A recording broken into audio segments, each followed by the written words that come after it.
avec les lumières, je ne vois même pas l'heure, c'est bien. La conversion. Les disciples, les nations. Bon, abrégé d'ailleurs, parce que si vous voulez la version complète, on prend 2 heures chez moi une fois et je vous donne la version complète. Donc j'aimerais que vous trouvez quelqu'un à côté de vous et vous choisissez entre vous deux un numéro entre 1 et 5.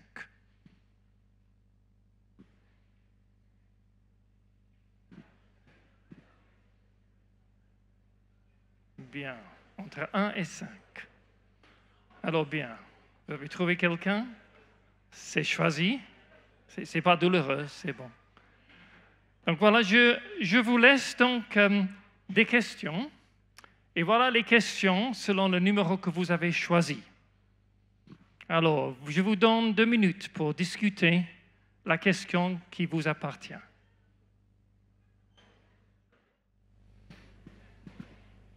Bon, maintenant que vous avez parcouru l'enseignement du matin tout seul, on va revenir à vos réponses. Mais d'abord, je vous invite à voyager un peu dans le temps et aussi au niveau de distance. Et je vous invite à ma ville natale en Angleterre, Canterbury. Et ici, on est devant l'abbaye du Saint-Augustin. Alors, c'était le 6e siècle après Jésus-Christ. Et donc, Augustin, à ne pas confondre avec Augustin de Hippo, qui était dans l'année 300 et quelques. Donc, Augustin est arrivé en Angleterre pour évangéliser. Donc, il devenait en fait le premier archevêque de Canterbury, c'était en 597. Et donc, lui, ce qu'il a fait en première stratégie, c'était de chercher l'audience avec le roi. C'était le roi Ethelbert de la région à l'époque. Et donc, il a travaillé cette relation et le roi s'est converti au christianisme. Veut dire que le roi a donné l'autorité d'évangéliser l'ensemble de son royaume. Et c'est comme ça que l'évangile, dans ce parti de l'Angleterre, on ne parle pas de l'arrivée des Celtes depuis le nord, mais dans ce parti de l'Angleterre, est construit. Aujourd'hui, on peut encore visiter ce bâtiment en regardant ce qui se passe. Donc, on peut se poser la question, voilà, l'évangile des nations, voilà le premier 300 ans du christianisme. On voit une croissance. Donc, c'est une bonne nouvelle, on dit voilà. Donc, le christianisme a grandi d'à peu près 1000 croyants au tout début, à peu près 5 à 8 millions dans moins de 300 ans. C'est quand même important, mais pas très signifiant. C'est pas ça en soi qui a vraiment changé le monde. Et on peut se poser la question, quand est-ce que la première nation, et qui était la première nation à devenir chrétien? Quelqu'un sait? Oui. Oui, voilà, exactement. C'est la Turquie, en fait, aujourd'hui, qui était là. Et donc, effectivement, c'est ça. En 380, on attribue ça à Constantinople, peut-être pas complètement correctement. Et certains disent que en fait, c'était sa belle-mère, voilà, bravo pour les belles-mères, c'était sa belle-mère qui était chrétienne, qui a conduit Constantinople au christianisme. Et en fait, ce n'était pas complètement lui, mais en fait, Théodosius, qui finalement a établi le christianisme comme religion de la Turquie. Alors, on est loin de ça aujourd'hui en Turquie, on est d'accord. Mais c'était à ce moment aussi, à des 380, que l'Empire romain est aussi devenu effectivement chrétien et veut dire que la persécution des chrétiens s'est arrêtée. Donc, on voit des nations qui tournent complètement à Christ. C'est aussi à ce moment, d'ailleurs, que la doctrine de la Trinité était là. Et on voit une expansion du christianisme. Voilà, en orange, on voit où c'était à peu près l'année 300, et en jaune, à 200 ans plus tard. Donc, on voit bien de quelle manière le christianisme s'est bien implanté au niveau de l'ensemble de la situation. Alors, je vais sauter quelques diapos parce que, voilà, juste pour montrer ici, par contre, notre croissance aujourd'hui n'est pas extraordinaire. Hein? C'est le petit rubrique orange qui représente les communautés chrétiennes ici en Suisse. On voit bien que les réformés rétrécissent, mais ceux qui grandissent, c'est ceux qui n'ont pas une affiliation religieuse, le jour non pas. Donc voilà, on ne va pas faire toute une partie de... Je vais sortir certaines choses et je vais juste vous expliquer, pour revenir aux nations après, quand on parle des nations, on peut parler des nations et des territoires. Voilà un exemple. Hein. Voilà l'Écosse, l'Angleterre, Pays de Galles, Irlande du Nord. Donc, finalement, l'ensemble fait une nation. Hein. On dit la Grande-Bretagne. Mais en fait, voilà, on a l'Écosse et l'Angleterre et le Pays de Galles qui font effectivement un ensemble de territoires. Donc, il ne faut pas dire à un Écossais qu'il est anglais parce qu'il ne va pas aimer. D'accord ? Donc, on a des territoires, si on veut, qui sont regroupés. Et donc, finalement, on estime 206, mais ce qui est le plus important sont les ethnies. Donc, un groupe ethnique, par définition d'évangélisation, c'est le groupe dans lequel l'évangile peut propager sans rencontrer un obstacle culturel ou linguistique. Donc, ça, c'est une ethnie. Et donc, il y a entre 17 000 et 24 000 ethnies dans le monde, pour l'instant. Donc, voilà, on saute un peu tout ça parce que le temps oblige. Et on arrive ici à Matthieu 28, 16, verset bien connu.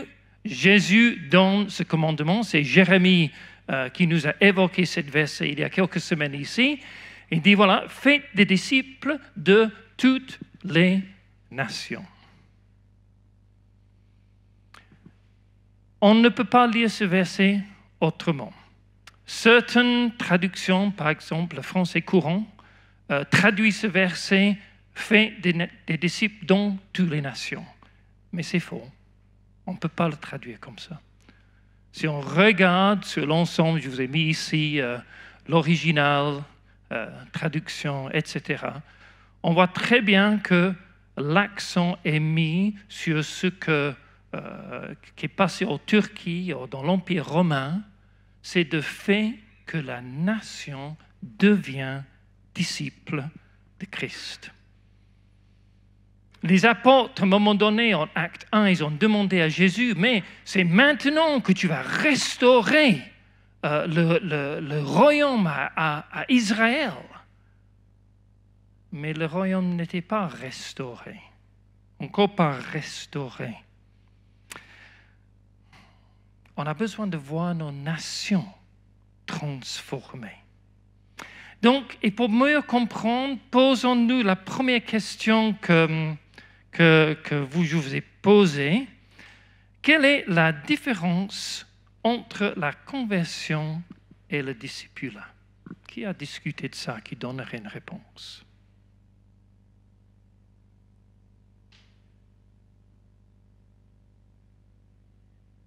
Pas de réponse? Décision et transformation, c'est une très bonne réponse. Hein? Décision, c'est clair. On voit l'acte de se convertir au christianisme comme une décision. Par contre, transformation, parfois, ce n'est pas aussi clair que ça, n'est-ce pas? Au moment de Jésus, la conversion pourrait aussi être vue comme une situation de groupe. Tu seras sauvé, mais toi et ta famille. On voit l'ensemble de l'unité qui est là. Souvent, on revient à ce verset, il faut être né de nouveau. C'est une sorte de verset qui ancre notre compréhension de cette relation personnelle avec Dieu. Mais bien des fois, on voit Jésus, il dit par exemple, vous recevrez le Saint-Esprit. Il ne parle pas à l'individu, il parle au groupe, il parle à l'Église. Paul, en Actes, il fait la même chose. Quand vous êtes convertis, vous avez reçu le Saint-Esprit. Il ne parle pas à l'individu, il parle au groupe. Et bien souvent, on retrouve ce langage. Notre difficulté aujourd'hui, je vous propose, c'est qu'on a fait un système où on commence avec l'individu, on met l'individu dans l'Église, l'Église fait partie d'une communauté, et finalement, les communautés font partie de la nation. Voilà. On a fait les choses assez individuelles, et pour moi, on a oublié quelque chose de très important. Chaque individu fait partie d'une famille. Tu seras sauvé, toi et ta famille. Et on sait bien que les familles qui sont fortes font des églises qui sont fortes. Franchement, ici, c'est un exemple, n'est-ce pas? C'est incontournable. Donc, on a super besoin de bien se rappeler que l'individu et la famille font partie de l'œuvre de Dieu de manière importante. Et si on ignore ça et on met l'accent trop sur l'individu, finalement, on crée un certain nombre de problèmes.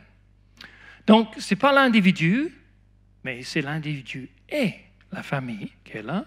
Et finalement, ce n'est pas la conversion, c'est la conversion et le discipulat qui devient important. Si nous voulons atteindre notre nation pour Christ, il faut qu'on fasse beaucoup de choses au-delà de ce qu'on est aujourd'hui en train vraiment de faire. Aujourd'hui, on a tendance de se contenter si on a un politicien qui est chrétien. Mais un individu, c'est insuffisant. Il faut un ensemble. Il faut une influence qui va plus loin. Alors, je vous propose 2 idées. À vous de trier, mais je vous les propose. Premièrement, c'est la discipulat et pas le fait de se convertir qui est vraiment nos besoins le plus important, partout. Le deuxième, c'est que nous devons voir la valeur des nations et de le racheter, de faire que cette valeur soit remise en valeur devant Dieu. Bien, alors, voilà, on revient à lui. Voilà, les disciples, après une tournée, il avait la chance d'avoir un photographe qui était là à l'époque. Donc, question que vous avez essayé de répondre. Quelle était l'approche de Jésus pour l'évangélisation du monde? Quelqu'un a une réponse?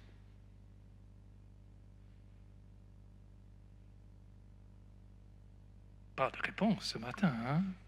Et c'est Werner qui a toutes les réponses, c'est bien. Oui, exactement.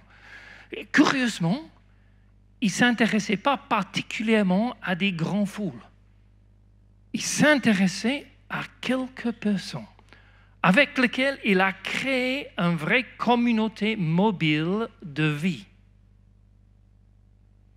C'est une stratégie avec on a un peu de peine aujourd'hui parce qu'on pense toujours qu'on doit avoir une église qui ressemble à Hillsong ou à Bethel. Voilà, on a 2 écrans, ça doit faire l'affaire. On pense qu'on doit évangéliser comme Billy Graham ou Reinhard Bonnke. Alors, ce n'est pas une critique de ces personnes. Ils ont fait un travail incroyable et extraordinaire. Mais franchement, entre nous, ce n'est probablement pas ce que vous allez faire, n'est-ce pas? Donc, de dire, voilà, c'est ça la manière de faire, on ignore que Jésus n'a pas fait comme ça. Il a choisi quelques personnes, peut-être 12, peut-être 3, dans lesquelles il a investi. Donc, on fait bien de mettre nos bandeaux au bras qui dit « Que fera Jésus ?» Mais que fera Jésus? Concentré sur quelques individus. Ça, c'était sa stratégie pour évangéliser le monde. Alors, on est d'accord, ça a pris du temps. Ça a pris quelques centaines d'années pour que ça prenne vraiment forme, mais important. Alors, un converti, un croyant et un disciple. Quelle est la différence? Alors, le diable, que j'ai invité sur le prochain... Le diable est croyant, vous savez. Il croit en Dieu. il croit bien la puissance de Dieu. Et en plus, certainement, il va à l'église. N'est-ce pas? Donc, ce n'est pas le fait de croire et d'aller à l'église qui est vraiment un point de référence. Ça ne nous garantit de rien, apparemment. Parce que quand nous disons croire, en fait, on est en train de dire de croire, ça donne des conséquences dans ma vie. N'est-ce pas? C'est un peu le parabole de Charles Blondin qui disait « Est-ce que tu crois que je puisse pousser ce brouette sur ce fil suspendu entre deux montagnes? Et si tu crois, très bien, tu te mets dedans. » De croire nécessite un changement, une action qui va avec ce que nous croyons. Sinon, voilà, c'est une sorte de croyance théorique qui finalement ne nous amène à rien. Donc la foi, on dit on met nos foi en Dieu. La foi, à mon avis, selon le Nouveau Testament, est binaire. Tu l'as, tu l'as pas. Non, je ne vais pas expliquer tout ça. Vous revenez aux deuxième fois que j'ai parlé, c'est certainement encore en vidéo disponible sur l'Internet. La foi, tu l'as ou tu ne l'as pas. Et donc, une fois qu'on a la foi, on entre dedans et il y a une action. La foi est un résultat de révélation, en fait. C'est comme ça. Donc, la foi dit, Dieu peut faire, mais la foi aussi nécessite une action qui va derrière. Sinon, ça ne va pas.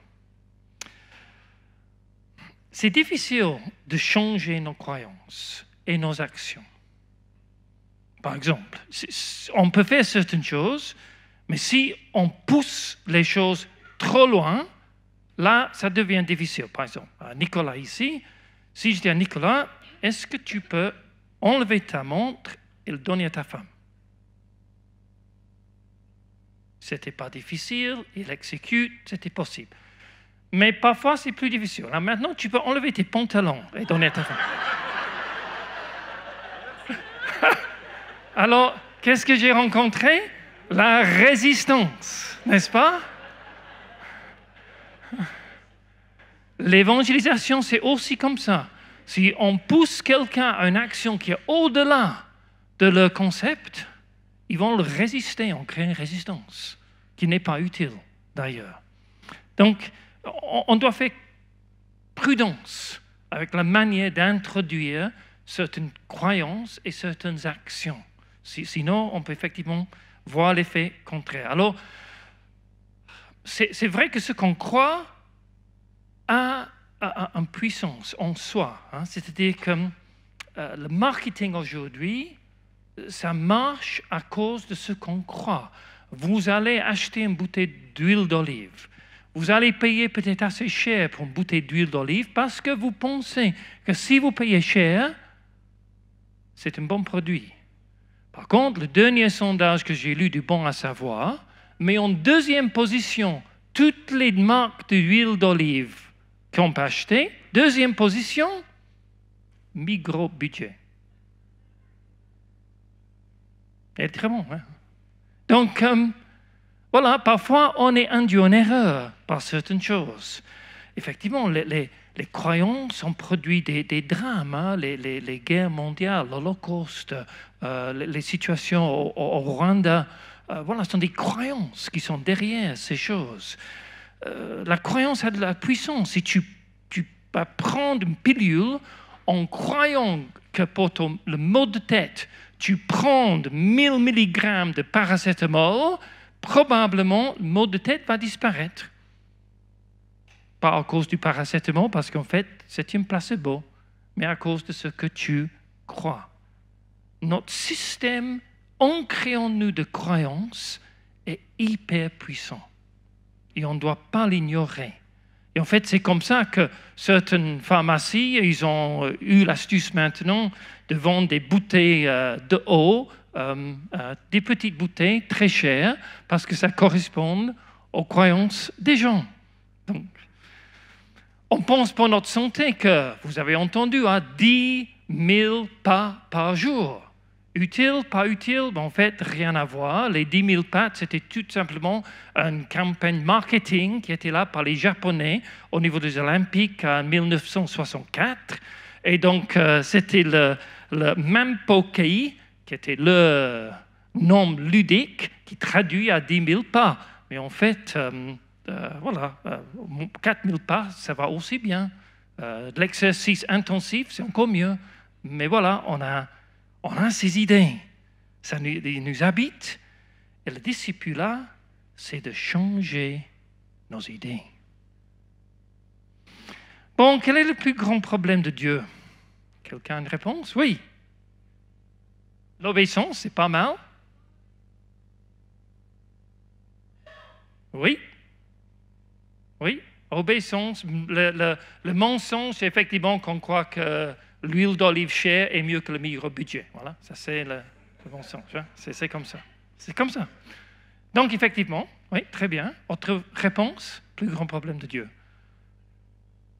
De l'incrédulité. Oui, c'est vrai. Merci. Je ne peux pas le dire. Ça, c'est aussi le plus grand problème que j'ai. Voilà. Mais voilà, j'ai mis quelque chose que Dieu a fait. Voilà. Créer l'univers de rien. Ça, ce n'était pas un problème. C'était simple, en fait. Pour lui. Le salut pour tous. Mais honnêtement, pour Dieu, pas hyper compliqué. Ça, il peut l'organiser. Il peut l'imaginer. Depuis le départ, en fait, il l'a imaginé. C'est dans son cœur. Mais la restauration des hommes, et là je dis des femmes aussi, évidemment, parce que je respecte le français traditionnel. Ça, c'est difficile. Convertir, simple. Restaurer, discipuler, changer, ça, enlever les mensonges. Voilà. Ça, c'est difficile. La repentance, c'est ce que Jésus a dit, hein? Premier sermon de Jésus comme Jean-Baptiste, repentez-vous. La repentance veut dire changer de notre système de croyance et de notre comportement. Ça, c'est la repentance. Donc, de venir à Christ et d'être accepté par Dieu, ce n'est pas difficile pour Dieu. Est-ce difficile pour Dieu de te pardonner? Mais non, il a ça dans son cœur. Il souhaite que ça. Il attend que ça. Il veut pardonner. Ça c'est pas difficile. Parfois, on essaie d'expliquer Jésus sur la croix, on explique comment c'était difficile pour Dieu de te pardonner. Non, mais ce n'était pas difficile pour Dieu de te pardonner. Il a organisé tout ça. C'est dans son cœur. Il n'a pas de rancune contre quelqu'un ici dans ce sens-là. Par contre, de nous transformer, de restaurer, de renouveler, de guérir, de enlever tout ce qu'on a accumulé, ça c'est du travail. Ça c'est difficile. Et donc on se convertit rapidement, mais le discipulat, c'est un travail de la vie, n'est-ce pas?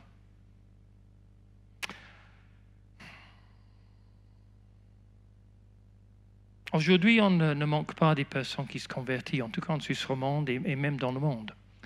J'ai été frappé il y a peu de temps, j'ai parlé avec nos équipes qui font de l'évangélisation de jeunesse en mission ici à Lausanne et à Montreux-Jazz. On vient de finir l'évangélisation à Montreux-Jazz de cette année. Et voilà, j'ai appris que dans l'ensemble, on voit à peu près 200 personnes chaque année dans ces deux événements qui donnent leur vie au Christ. C'est excellent, c'est excellent. Hein? Plus de 400 cette année à Montreux. Ok, je n'ai pas les derniers chiffres. Oui, très bien. Donc voilà. Mais ma question, c'est glorieux, mais ma question c'est, où sont ces gens? Où sont ces gens? Qu'est-ce qu'on a fait pour maintenir le suivi et le discipulat de ces personnes-là? Alors, on est d'accord que certaines parts des autres nations, c'est le privilège, on peut évangéliser des musulmans, des autres, etc. qui sont là, c'est extraordinaire. Mais qu'est-ce qu'on fait au niveau du discipulat? Et je crois que ça, c'est vraiment notre défi. C'est pour moi le plus grand défi.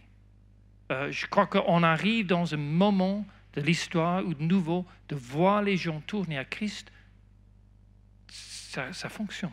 On le voit. Par contre, de voir les gens restaurés, transformés, guéris, changer, le comportement changer, là, on a encore un bout à faire, n'est-ce pas? Donc, on peut se poser la question, quand c'est la dernière fois que nous avons changé d'avis sur quelque chose et en conséquence changé de comportement? C'est une très bonne question. Au moins que vous êtes déjà parfait, il y a apparemment des choses à faire. Donc, est-ce que ça fait un partie régulier de notre hygiène de vie? D'avoir la révélation de quelque chose, de comprendre et de changer.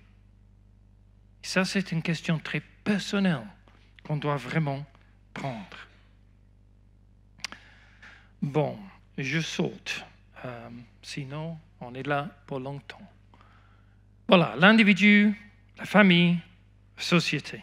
Très bien, on a compris. On sait de la réforme. Calvin arrive après Zwingli à Genève. Il institue quoi? Il institue l'éducation et la santé publique. Mais ça prend quand même des années, des centaines d'années pour une vraie formation des choses. Effectivement, d'aller dans les nations, ça veut dire qu'on atteint des gens personnellement, mais aussi on va dans les nations et on va dire, voilà, quel est bon dans ces nations-là. Voilà, on pense toujours à la nourriture parce que c'est comme ça. On aime bien, on mange d'Indien, du Thaï, etc. Mais chaque nation a une odeur, un goût, quelque chose de précieux devant Dieu, où on doit le comprendre, le relever, le restaurer. Une nation en soi ne se convertit pas. Une nation se restaure. C'est comme ça que ça fonctionne. Alors c'est un peu un paradoxe.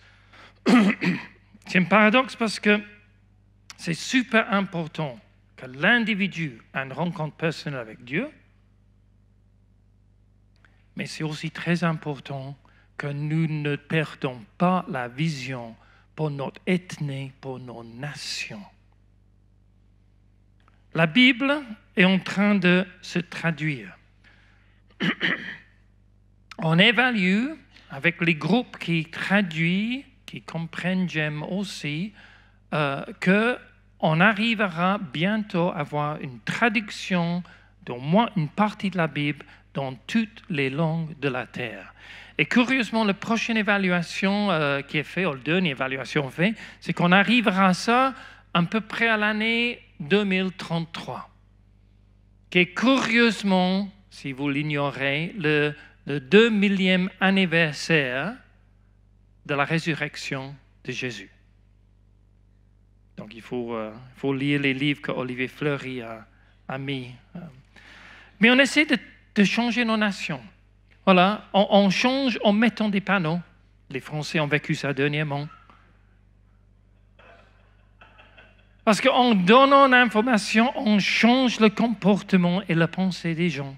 C'est comme ça que ça fonctionne. De devenir chrétien, c'est pas juste une question de se convertir. Ça ne s'arrête pas là. Moi, je crois que certaines choses doivent changer. Par exemple, très rapidement, on a souvent sollicité les entreprises pour donner à les églises pour la mission. Aujourd'hui, je crois que ça doit changer.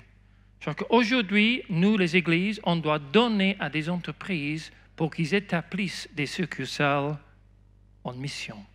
Ça, c'est la manière d'aujourd'hui de vraiment atteindre. On doit dire, voilà, comment est-ce qu'on peut donner de l'argent à Cadeau pour qu'ils établissent une succursale quelque part où ils n'ont pas la capacité d'aller autrement. Ça, c'est d'implanter quelque chose. Et ensemble, on peut le faire. Je finis avec une toute petite histoire. Luc 15. On a posé la question, qui était le brebis perdu. Vous avez discuté. C'est une situation marrante parce que Jésus raconte cette histoire. Il dit, mais voilà, il y avait un pasteur avec des brebis. Oh, mais ça ressemble drôlement à une église, hein, n'est-ce pas? Pasteur et brebis. Alors, il dit, mais voilà, et un de ces brebis, un jour, était perdu. Veut dire qu'il a écarté son démarche, que ce qui est une démarche utile et saine avec les autres.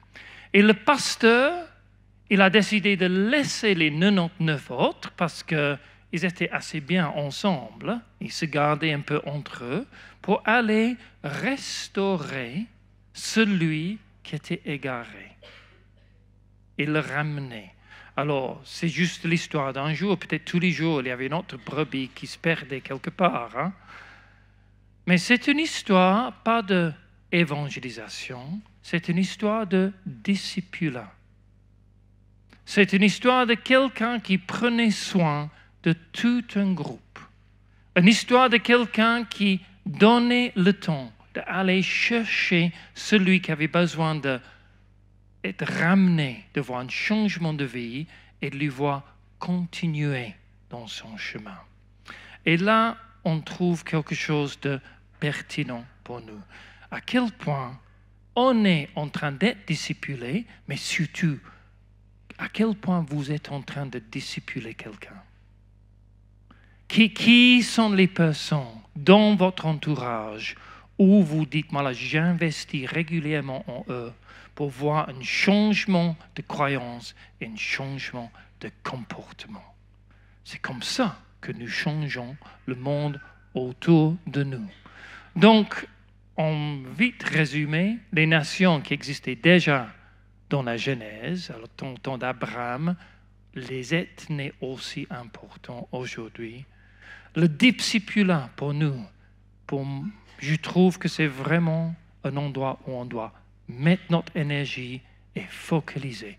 Comment faire des disciples? Et finalement, d'enseigner toute la nation et que les nations se convertissent. Je n'ai pas eu le temps de regarder l'historique des missions, l'historique de la Suisse d'ailleurs aussi, la manière dont certaines ces choses se passent. Voilà, c'est un peu un résumé ce matin. Mais l'idée de transformer toute une nation, de faire des disciples des nations, c'est aussi sur le cœur de Dieu. Et ce matin, j'aimerais proposer qu'on prie ensemble, peut-être en groupe de 2 ou 3, juste 1 minute, en disant, Seigneur, montre-moi comment je puisse encore entrer dans le discipulat et de faire que ça fait une différence autour de moi. Prions ensemble. Je vous donne 1 minute pour prier en 2 et après je prie.